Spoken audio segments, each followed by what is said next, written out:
సొంత కుటుంబ సభ్యుడిగా ఆప్యాయంగా ఆదరించినందుకు ఈరోజు వైఎస్ఆర్సీపీ కార్యకర్తలకు ఏదైతే ఇబ్బందులు పడతా ఉన్నారో ఆ బాధలు ఆ కష్టాలు స్వయంగా నేను చూశా కాబట్టి ఈరోజు చెప్తా ఉన్నా.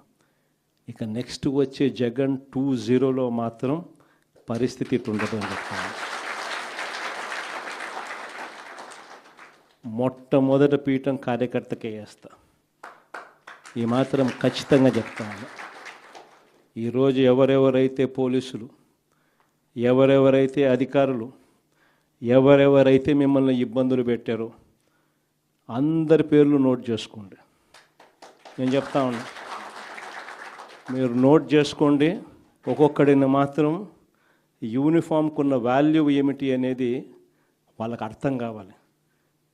యూనిఫామ్ అంటే ప్రజలకు మేలు చేయడం కోసం యూనిఫామ్, అంతేగాని అధికారంలో ఉన్న వాళ్ళ కోసం సలాములు కొడుతూ గులాంగిరి చేస్తూ ఇటువంటి చిత్రహింసలు పెట్టే కార్యక్రమం ఈరోజు అయితే ఏదైతే జరుగుతూ ఉందో దీనికి తెర పడాలి అని అంటే ఏదైతే నువ్వు విత్తినావో అది ఎలా పండుతుంది అనేది నీకు తెలిస్తేనే ఇంకొకసారి నువ్వు ఆ ఇత్తనం ఇత్తడానికి నువ్వు భయపడే పరిస్థితిలోకి నువ్వు వచ్చినప్పుడే ఇది జరుగుతుంది.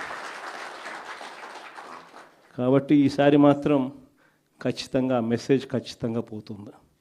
ఎవడెవడైతే అధికారి, ఎవడెవడైతే వైఎస్ఆర్సీపీ కార్యకర్తను ఎవడెవడైతే ఇబ్బంది పెట్టాడో వాళ్ళందరినీ కూడా చూస్తూ ఊరుకోము. చట్టం మీద దోషులుగా నిలబెడతాము. ఒకవేళ వాళ్ళు రిటైర్ అయిపోయి వెళ్ళిపోయినా, లేకపోతే వాళ్ళు దేశం విడిచిపెట్టిపోయినా కూడా ఎవరిని వదిలిపెట్టం. 7 సముద్రాల అవతలున్నా కూడా అందరినీ కూడా పిలిపించే కార్యక్రమం చేస్తాం. పిలిపించిన తర్వాత సినిమా మామూలుగా ఉండదు. సినిమా మాత్రం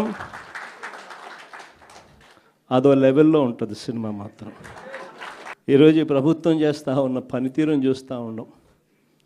కార్యకర్తలను ఒకవైపున ఇబ్బందులు పెడతా ఉన్నారు, తప్పుడు కేసులు పెడతా ఉన్నారు.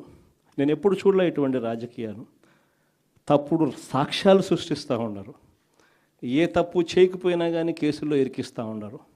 సంబంధం లేకపోయినా కూడా పాత కేసుల్లో తవ్వి మరీ పేర్లు ఇరికిచ్చే కార్యక్రమం చేస్తూ ఉన్నారు. ఇవన్నీ కూడా జరుగుతూ ఉన్నాయి. ఎందుకు ఇంత స్థాయిలోకి దిగజారిపోతూ ఉన్నాడు చంద్రబాబు నాయుడు? కారణం ఏంటంటే ప్రజల్లో